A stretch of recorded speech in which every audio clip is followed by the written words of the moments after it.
If my boyfriend bought the Sydney Sweeney bathwater soap, that's cheating. That's literally cheating. Like, Sydney girl, I love ya, but I don't know about this one. Sit down, grab your iced coffee, lock in, because you are not gonna believe how deep this story actually goes. Like, you think you know the Sydney Sweeney drama? No, you don't. Because somehow this turned from a weird bath soap stunt into politics, billionaires, co-star feuds, box office disasters, fan backlash, and one of the strangest career pivots Hollywood has seen in years. And yeah, it really might have started with a bar of soap. But before we get into the chaos, hit subscribe, girl, because the tea we spill here, it's premium grade, organically sourced drama, straight from the Hollywood pipeline, okay? Alright, let me rewind for anyone who doesn't fully know who Sydney Sweeney is. Or maybe you only know her from Euphoria clips and red carpet edits. Sydney Sweeney blew up hard after Euphoria. Critics praised her acting range. Directors lined up roles. She started a production company. She was landing prestige projects. And the narrative was simple. Talented, serious, rising fast. A future A-list actress in the making. According to industry interviews and early coverage, she wasn't framed as a shock value celebrity. She wasn't an influencer type. She wasn't a meme personality. She was positioned as someone who wanted to be taken seriously for her work. And then 2025 happened, and oh boy, the narrative cracked in half. Not all at once, quietly at first, then very loudly. And we're gonna walk through it slowly. Because this story doesn't hit all at once. It creeps up on you. So reportedly, a men's grooming brand released a limited run of 5,000 bars of soap made with Sydney Sweeney's actual bathwater. Not a meme, not a parody. A real product, limited stock, gone instantly, resold for insane prices. There is a hole in the middle of Sydney Sweeney's bathwater soap. And I just watched this video of a girl who walked in on her boyfriend using the soap. The new flavors that they just announced actually makes me sick to my stomach. For context, Sydney Sweeney's bathwater soap sold out in 30 seconds. The new Sydney Sweeney bathwater flavors that they just announced are even more worse than this one. Seems that the only positive from this will be that gooners will finally be cleaning their ditchies. A lot of girlfriends will actually be getting the next flavors of Sydney Sweeney's bathwater for their boyfriends. And it's really sad, but it seems like this is the only way that some boyfriends will be cleaning out their cheese. A lot of girls are mad at Sydney Sweeney because they say that Sydney Sweeney set them back 100 years because no girl should be selling their bathwater. It honestly seems that Sydney Sweeney just wants guys to be clean and that women should actually be thanking Sydney Sweeney for this. This is where it gets even more insaner. Went on Jimmy Fallon. She literally didn't even address the soap. However, people are begging for these next flavors and some men refuse to bathe themselves until they come out with this flavor. And if this is true, this is officially goon too far. Now, this is all alleged. Do you think that Sydney Sweeney's bathwater soap is a good thing? The internet did not argue about the soap, they argued about her. For some people, it was funny, clever, self-aware. If people are already obsessed with you, monetize the obsession. But for others, it felt like a step backwards, like an actress fighting to be respected, suddenly leaning into novelty object territory, collectible, consumable, laughable, and that mattered, because Sydney wasn't known for irony bait branding. She wasn't Belle Delphine, she wasn't built on shock marketing. She was supposed to be different, and once you cross that line, you don't always get to step back. Sydney later said in an interview that most of the backlash came from women, which she found interesting, and that comment made people even angrier. Because whether she meant it or not, it sounded like she was saying women were the problem. Sydney Sweeney is blaming you for the backlash she got from her bathwater soap. It's been 3 months since anyone has cared about this situation, but Sydney is now going to defend herself, claiming it was mainly the girls making comments about it, which I thought was really interesting. They all love the idea of Jacob Elordi's bathwater, and the responses back to her did not miss. And girl, the internet does not let that one go easily. But before the discourse could even cool off, the next controversy hit. American Eagle dropped a campaign using the pun, "Sydney Sweeney has great genes." Cute on the surface, except behind-the-scenes footage reportedly showed her talking about inherited traits, personality, eye color, and then whispering, "My genes are blue." And girl, the timing could not have been worse, because the internet in 2025 is not neutral. People read symbolism, subtext, cultural references, academics weighed in, commentators analyzed it. News networks debated whether the imagery echoed themes it never should have touched. Some people said everyone was overreacting, others said intent doesn't erase impact, and the brand pulled the clip. No apology, just a statement that the ad was about denim, and Sydney, silence, for months. And let me tell you something, silence online is not empty. silence becomes a blank screen, and everyone projects their own meaning onto it. Some people saw confidence, others saw avoidance, some saw strategy, others saw fear, but either way, the narrative started running on autopilot, and then it went nuclear. Apparently, Sydney had registered as a Republican in Florida in mid-2024. Not when she was young, not years ago. Recently, right in the middle of all this. And girl, you could literally feel the internet freeze. Because now the ad wasn't just awkward branding. People were suddenly saying it was revealing, commentators jumped in, politicians commented publicly. Her name became a symbol, a proxy, a talking point, not an actress in a campaign, a cultural chess piece. And guess what? She still wasn't responding. And silence on the internet multiplies interpretations every hour. Every post, every headline, she became this floating object people projected their beliefs onto. Supporters, critics, culture warriors, tech CEOs, venture bros, people who normally don't care about celebrity gossip, suddenly they were posting about her face, her image, her symbolism. Not her work, not her films, her. And while this was happening, something else was going on quietly in the background. Something that, if you really zoom out, changes the whole story. Her movies were failing. Badly. Her boxing drama, Christy was supposed to be a turning point role. Transformative training, critical praise, award bait material. Instead, it opened weak, then dropped around 91% in its second weekend.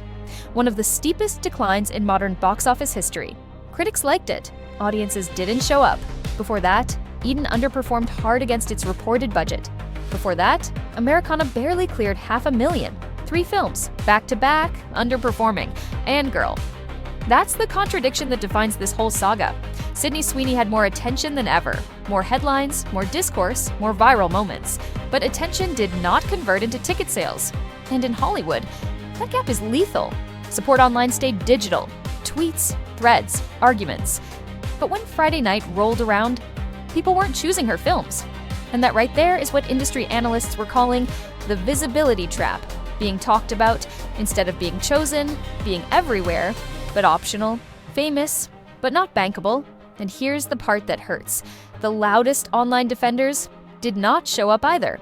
They made her a symbol, but didn't buy tickets. And once your brand shifts from actress people watch to figure people argue about, it is very hard to walk that back. Now we need to talk about the part everyone keeps whispering about, but nobody wants to say out loud, and because this isn't just drama or internet discourse or bad PR. This is about money, real money, and the financial crater that reportedly formed around her career in that 12 to 18-month window. Not money Sydney literally had and lost, but money that studios expected to make. Investors projected to recoup, and that never came back. And when you add that up across multiple films, industry people argue the gap gets very close to $100 million. And girl, when you hear the breakdown, it makes sense. Let's walk through it like friends doing math on a napkin. First, Eden reported production budget around the mid-tens of millions, and it earned only a small fraction of that back in theaters. According to box office reporting, analysts already consider that one a major financial miss. Then Americana, smaller film, smaller budget, but extremely low return. Barely registered at the box office. Then Christy, the one everyone thought would be the turning point role. Critics liked her performance, but the movie collapsed in theaters, including what was reportedly one of the steepest second-week drops on record. Each film on its own, a disappointment. All 3 stacked together, studios look at that trend line, not the headlines, not the discourse, the numbers. And those numbers reportedly represent sunk production cost marketing spend distribution overhead and projected earnings that never arrived. And when you total the projected versus realized value across those projects, that's where commentators and industry watchers start throwing around the phrase, a $100 million swing. Not that Sydney herself lost $100 million, not that she owes anyone $100 million, but that the ecosystem around her career, studios, backers, partners, absorbed something close to that scale of loss and unrealized upside during that stretch. And that matters because Hollywood doesn't just look at talent. Hollywood looks at risk. And for a while, she became a risk line on a spreadsheet, someone people argued about online, but didn't show up for in theaters. And girl, that's the most expensive kind of fame you can have, because controversy fades, narratives cool down. But financial confidence takes time to rebuild. And that's why The Housemaid was such a big deal, not just creatively, but economically. It reportedly proved there was still an audience willing to show up when the project actually met them where they were, which is why this moment feels like a reset point, because the past year wasn't just messy, it was costly, and not just culturally, but financially, at a scale only Hollywood can lose money. Months later, she finally spoke. She said she was against hate. She rejected the labels being attached to her. She expressed frustration that the conversation moved far from her intentions. But by then, the narrative had already crystallized. People weren't responding to her anymore. They were responding to their idea of her. And that's brutal. Because once the internet scripts your role, you don't always get to rewrite it. At one point, commentators and tech leaders started fighting each other online over her interviews. Not her acting, not her films, her symbolism. Clips turned into memes. Arguments about the reaction became bigger than the thing itself. Journalists covering the situation got dragged. Critics were attacked. Her supporters weren't defending her work. They were defending the discourse. And that's when you realize she wasn't a person in the story anymore. She was a vessel, a screen, a battleground, and girl. Nobody wins when that happens, least of all the actress at the center of it. And here's something I kept thinking while going through all of this. Sydney didn't really participate in the chaos. She didn't troll, she didn't milk it, she didn't post into the discourse, she mostly stayed quiet. And silence can be a strategy, or a shield, or maybe just someone freezing under pressure. We honestly don't know, and that's important, because the internet loves certainty, but real people are complicated.